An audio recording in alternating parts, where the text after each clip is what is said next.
Okay, so let's talk about list building and email marketing. So, list building is critical for literally anyone marketing anything. If you're in business, if you're selling a product, if you own any type of business at all, you should be building a list of people that you're selling your goods or services to. And real estate is no exception to this. But what's more important, and what I want to focus on today, is what it is that you do with that list that is going to be more important in getting those sales and those commissions down the road. So first of all, what is list building?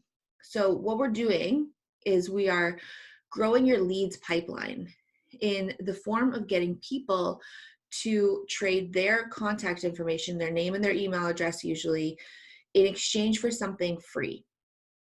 For example, when I'm building my email list, I am giving away a free PDF report, and it's the 3 ways to generate quality real estate leads online.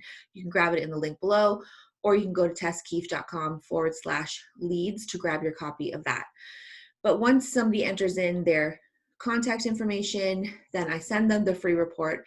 Then they're on my list. They're on my email list of people.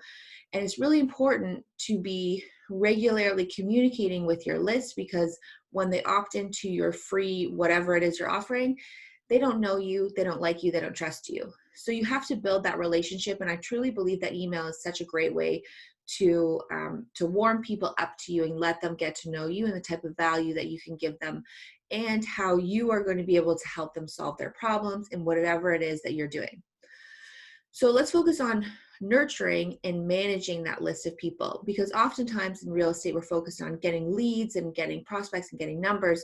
But once we have them, a lot of people drop the ball on what they do with those leads once they have them. And a lot of realtors get this wrong at this point.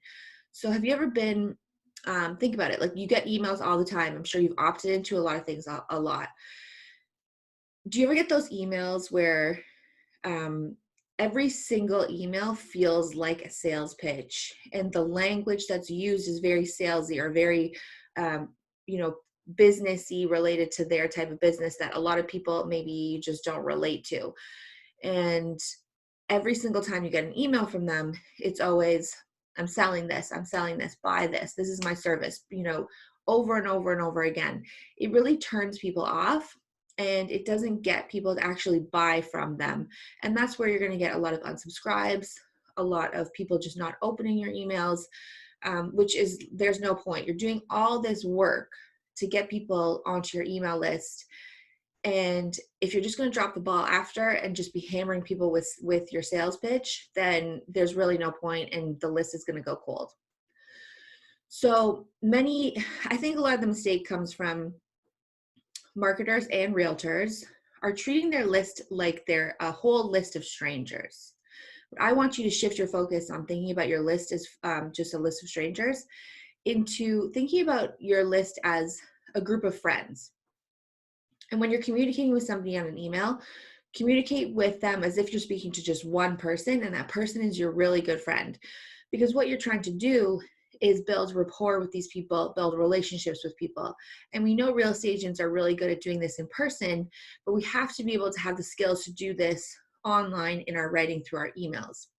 Personally, I'm not a huge fan of those, really templated email newsletters, because for myself, I look at what I want to consume.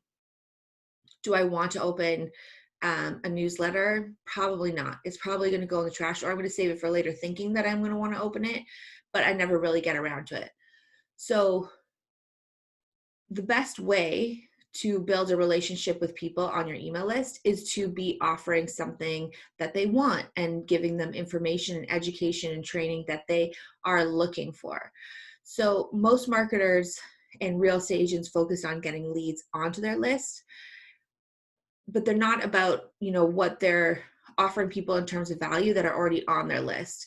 And you know what it's like when you're working with a client. You have to show up, give them value, treat them amazing all the way through the process of buying or selling real estate. You also have to do that with people that are not technically your clients just yet. So should you not promote anything on your emails? Of course not. Of course, you're going to want to promote your services. You always are going to want to have some type of call to action, but switch it up. Have the call to action to be booking a call with you or responding to the email with a question they have about the type of value that you're giving in that email. So perhaps you're talking to investors about how to find a property that cash flows. Well, people may have specific questions about that. So your call to action could be just to hit reply and let me know what questions you have, and I can help you analyze a specific property. There's so many different ways that you can do a call to action. A call to action could be just check out my blog post, check out my video, check out my Facebook Live. Switch it up. Don't always have the same thing, but don't make your emails only about you and your services and what you do. Make it about them, what problems you can solve, and providing them with value and providing them with content that answers the questions and helps solve the problems that they may have. So you definitely can still promote, but you should be focused on, think about the 80-20 rule. Focus on giving 80% of value and then 20% of promoting yourself and your services. So keep that in mind when you're constructing new emails and when you're trying to get people on your email list. First of all, it's important to always be building your list of people and always bringing in new people. But second, don't let the people that are on your list go cold, because it's much more important to have a warmed up and hot email list than it is to have a large and cold email list of people that aren't even opening your emails anyway. So just something to think about for today. If you got value from this, please share it with another real estate agent that you think would benefit from it as well. And don't forget, you can grab my free report from tesskeefe.com/leads or in the link somewhere around this video.